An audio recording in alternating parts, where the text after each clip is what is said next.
मैं आपसे बहुत दर्द से कह रहा हूं कि वो आज के हिंदुस्तान को देखकर शायद आत्महत्या करना पसंद करेंगे। ऐसा देश है जिसमें हम रह रहे हैं। ये कैसे हो गया है? हुआ है तो कहीं कोई गड़बड़ी हुई होगी, कहीं कोई चूक हुई होगी। कई बार क्या होता है कि जब खुशी बहुत ज्यादा होती है ना, तो अपनी गलतियां पता नहीं लगती। शायद ऐसा ही कुछ हुआ होगा 1947 में, क्योंकि खुशी इतनी ज्यादा थी सरकार बनाने की और सत्ता हासिल करने की, तो उसमें क्या क्या गलतियां हुई वो किसी ने ध्यान भी नहीं दिया होगा। और आज ये लगता है कि अगर थोड़ा सा ध्यान दिया गया होता तो देश की ये दुर्दशा नहीं होती जो आज हम देख रहे हैं हमारी आंखों के सामने। क्या दुर्दशा है इस देश की। मेरे मन में जो दर्द है उसमें एक सबसे बड़ा दर्द ये है कि इस देश से अंग्रेज चले गए 1947 में, लेकिन अंग्रेजियत नहीं गई इस देश से।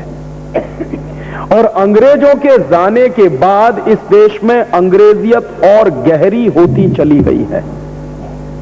माने जितनी अंग्रेजियत इस देश में आजादी के पहले नहीं थी, उससे कई गुना ज्यादा अंग्रेजियत इस समय देश में हर तरफ दिखाई देती है, जीवन के हर क्षेत्र में।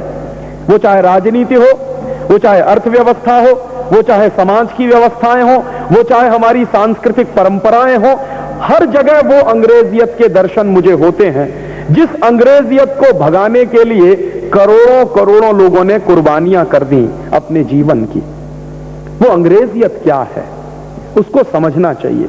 और गलती क्या हुई है? गलती हुई है गांधी जी ने जो देखा था उसके ठीक उल्टा हुआ है। गांधी ने तो देखा था कि अंग्रेज चाहें तो रहें, अंग्रेजियत चली जाए, लेकिन हुआ उसका उल्टा। अंग्रेजों को भेज दिया गया और अंग्रेजियत को इस देश में बाकायदा रखा गया। और ना सिर्फ रखा गया, इस पर ताली बजाने की बात नहीं है, यह दुख की बात है जो मैं कह रहा हूं। और आप लोग इतना तो समझिए कि कब ताली बजानी चाहिए, कब नहीं बजानी चाहिए। तो दुख जो है वो ये है कि अंग्रेज तो चले गए हैं, लेकिन अंग्रेजियत तो गहरी होती चली जा रही है लगातार इस देश में। और इसलिए मैं कहता हूं कि क्या कोई आजादी आ गई है इस देश में?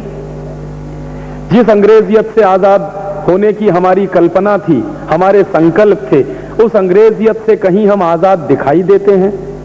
उदाहरण के लिए, अंग्रेजों के जमाने में इस देश में मानसिक गुलामी मानी जाती थी कि ज्यादा थी। और वो मानसिक गुलामी में क्या होता था कि हिंदुस्तान में अंग्रेजों की सरकार इतने अत्याचार करती थी, इतना लोगों के ऊपर दुष्कर्म करती थी, इतना लोगों को प्रताड़ित करती थी, फिर भी अंग्रेजी सरकार के जो बड़े अधिकारी थे उनका हिंदुस्तान में स्वागत होता था। जैसे मैं अक्सर एक उदाहरण देता हूं कि सन 1911 में अंग्रेजों का राजा आया था इस देश में, उसका नाम था जॉर्ज पंचम। अंग्रेजी में उसको जॉर्ज फिफ्थ भी कहते हैं। तो जॉर्ज पंचम आया था इस देश में। हिंदुस्तानियों में क्रांतिकारियों का एक समूह था जो मानता था कि जॉर्ज पंचम को इस देश में नहीं आना चाहिए, तो वो समूह उसका विरोध करता था। लेकिन हिंदुस्तान में ऐसे लोगों का भी एक समूह था जो जॉर्ज पंचम का स्वागत करता था। तो जॉर्ज पंचम का स्वागत करने वाला समूह कौन सा था?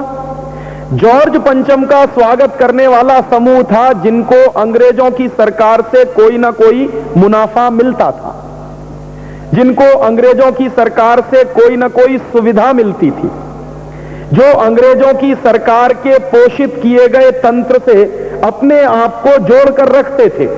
तो ऐसा एक वर्ग था इस देश में, या हम उसको बहुत ब्लंट भाषा में कहें तो अंग्रेजों का चाटुकार वर्ग था इस देश में। साइकोफेंट थे कुछ अंग्रेजों के। तो जो अंग्रेजों का चाटुकार वर्ग था वो अंग्रेजों के स्वागत में लगा रहता था, अंग्रेजों के गुणगान में लगा रहता था। यह अक्सर होता था।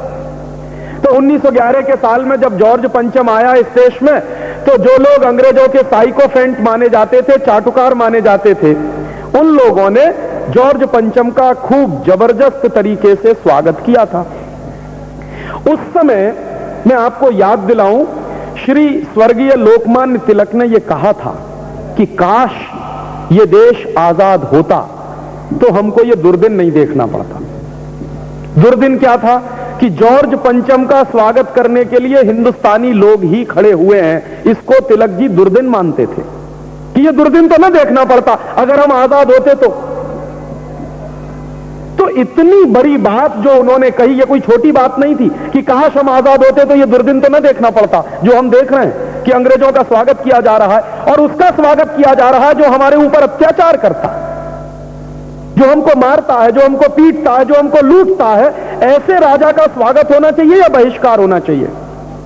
तो उनके ग्रुप की तरफ से उन्होंने कोशिश की थी और बहिष्कार का कॉल दिया था कि जॉर्ज पंचम का हम बहिष्कार करेंगे, लेकिन चूंकि अंग्रेजों का शासन था, अंग्रेजों की व्यवस्था थी इस देश में, तो अंग्रेजों का शासन और अंग्रेजों की व्यवस्था के कारण देश के लोग मजबूर थे कि सरकार अंग्रेजों की है, तो अंग्रेजों की सरकार है तो वो जो फैसला करेगी वो मानना पड़ेगा देश के लोगों को।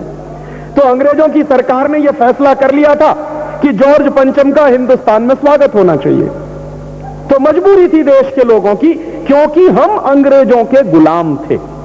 तो वो मजबूरी मुझे समझ में आती है कि 1911 के साल में चूंकि हम अंग्रेजों के गुलाम थे, इसलिए जॉर्ज पंचम का हिंदुस्तान में आना एक बड़ी दुर्घटना थी। और तिलक साहब के शब्दों में कि यह दुर्दिन न देखना पड़ता अगर हम आजाद होते, ये बात एक बाजू में थोड़ी देर को रख दें, फिर हम कल्पना करें कि अभी इस साल आजादी के 50वें साल में अक्टूबर के महीने में 12 तारीख को जब ब्रिटेन की रानी एलिजाबेथ हिंदुस्तान में आई, तो क्या सिर पीटे अपना हम? क्योंकि अभी तो यह बात समझ में नहीं आती। हम तो 1911 में गुलाम थे, हम तो मजबूर थे, तो चूंकि 1911 में हम गुलाम थे, मजबूर थे, इसलिए जॉर्ज पंचम का स्वागत करना हमारी मजबूरी थी। अब 1997 में हम आजाद हैं, हिंदुस्तान आजादी की स्वर्ण जयंती मना रहा है, 50 साल हो गए हैं, गुलामी जा चुकी है, यहां से अंग्रेज जा चुके हैं, तो आजादी के 50 साल में रानी एलिजाबेथ का स्वागत करने की कौन सी मजबूरी है हमारी? कौन सी मजबूरी है? ये समझ में नहीं आता मुझको। और ये मजबूरी किसी एक दो संस्था की तरफ से दिखाई गई होती, किसी व्यक्तिगत स्तर पर किसी ने दिखाई होती तो समझ में आता है, लेकिन यह मजबूरी सरकार ने दिखाई हमारी, और उसको हम कहते हैं कि यह हिंदुस्तानी सरकार है, भारत की सरकार है। तो भारत की सरकार की वो कौन सी मजबूरी है कि आजाद 50 साल के बाद भी हमें ब्रिटेन की रानी का वैसे ही स्वागत करना पड़ता है जैसे हम गुलामी के दिनों में किया करते थे? ये कौन सी मजबूरी है? और अगर कोई मजबूरी है तो उसे समझना चाहिए हमको, क्योंकि यह मजबूरी कोई भारत सरकार की नहीं है, यह पूरे राष्ट्र की मजबूरी है। जब जॉर्ज पंचम आया था 1911 में, तो उसका 21 तोपों से स्वागत किया गया था, क्योंकि हम गुलाम थे। अब आजादी के 50 साल में जब रानी एलिजाबेथ आई, तो उसका भी 21 तोपों से स्वागत किया गया, क्योंकि हम आजाद हैं। यह तर्क कुछ समझ में आता? जब जॉर्ज पंचम आया था इस देश में, तो उसके पास ना तो वीजा था ना पासपोर्ट था। क्यों नहीं था वीजा और पासपोर्ट? क्योंकि जॉर्ज पंचम राजा था इंग्लैंड का और हम थे गुलाम इंग्लैंड के, तो उसको हिंदुस्तान में आने के लिए ना तो वीजा की जरूरत थी ना पासपोर्ट की जरूरत थी। तो यह बात 1911 में समझ में आती है। लेकिन आज 1997 में जब महारानी आई इस देश में, तो उसके पास भी वीजा नहीं था, पासपोर्ट नहीं था। तो यह मजबूरी अब क्या है? उस समय की मजबूरी तो हमको समझ में आती है कि हम गुलाम हैं इंग्लैंड के, तो इंग्लैंड का राजा हमारा राजा है, तो उसको लाने के लिए हिंदुस्तान में ना तो वीजा की जरूरत है ना पासपोर्ट की जरूरत है। तो 1997 के साल में तो हम आजाद हैं और आजादी के 50 साल पूरे कर चुके हैं। तो अब ये कौन सी मजबूरी है कि रानी एलिजाबेथ को भी हिंदुस्तान में बुलाया गया बिना पासपोर्ट और बिना वीजा के? अब क्या मजबूरी है? और मजबूरी इससे भी ऊपर चली गई कम से कम 1911 में जो मजबूरी नहीं थी वो इस साल हमने देखी कि 1911 के साल में कम से कम ये दुर्घटना नहीं हुई थी कि किंग जॉर्ज का स्वागत करने के लिए हिंदुस्तान के किसी बड़े से बड़े नेता का अपमान किया गया हो। ये कम से कम नहीं हुआ था 1911 के साल में, लेकिन ये इस साल हो गया। क्या हो गया कि रानी एलिजाबेथ का स्वागत करने के लिए हिंदुस्तान के राष्ट्रपति का अपमान किया गया। और क्या अपमान किया गया? रानी एलिजाबेथ का स्वागत करने के लिए भारत सरकार ने एक निमंत्रण पत्र छपवाया, इनविटेशन कार्ड।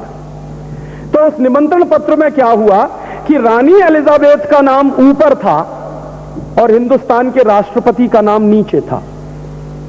नियम हमारे देश में क्या है? नियम हमारे देश में यह है कि कोई भी बाहर का अतिथि आए, चाहे राष्ट्रपति हो या प्रधानमंत्री, हमारे देश में हमारा राष्ट्रपति सर्वोच्च होता है। यह नियम है, संविधान में है। राष्ट्रपति से ऊपर कोई दूसरा व्यक्ति नहीं हो सकता, चाहे बाहर का कितने ही बड़े से बड़ा राष्ट्रपति आ जाए या प्रधानमंत्री आ जाए। तो अगर यह नियम है तो हिंदुस्तान में वो कौन सी मजबूरी हुई जिससे रानी का नाम ऊपर गया और राष्ट्रपति का नाम नीचे गया? यह बात हम लोगों को बर्दाश्त नहीं हुई, क्योंकि थोड़ा अभी संवेदना जिंदा है मन में।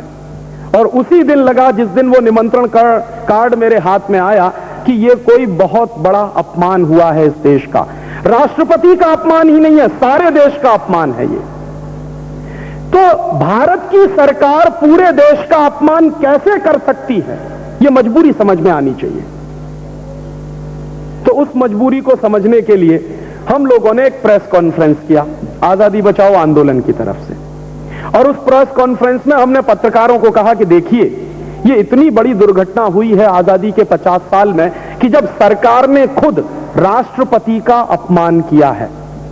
और राष्ट्रपति का अपमान माने भारतीय संविधान का अपमान किया है, क्योंकि राष्ट्रपति और संविधान दो अलग चीजें नहीं हैं इस देश में। संविधान की सर्वोच्च शक्ति राष्ट्रपति में निहित है, ऐसा माना जाता है। तो ना सिर्फ यह राष्ट्रपति का अपमान हुआ है, बल्कि संविधान का अपमान हुआ है। और सिर्फ संविधान ही क्यों, पूरे राष्ट्र का अपमान हुआ है, क्योंकि राष्ट्रपति राष्ट्र प्रमुख है नियम और कानून के अनुसार। तो वह चूंकि राष्ट्र प्रमुख है तो उसका नाम हमेशा ऊपर जाना चाहिए। बाहर का कोई भी अतिथि आएगा उसका नाम उसके नीचे हो सकता है।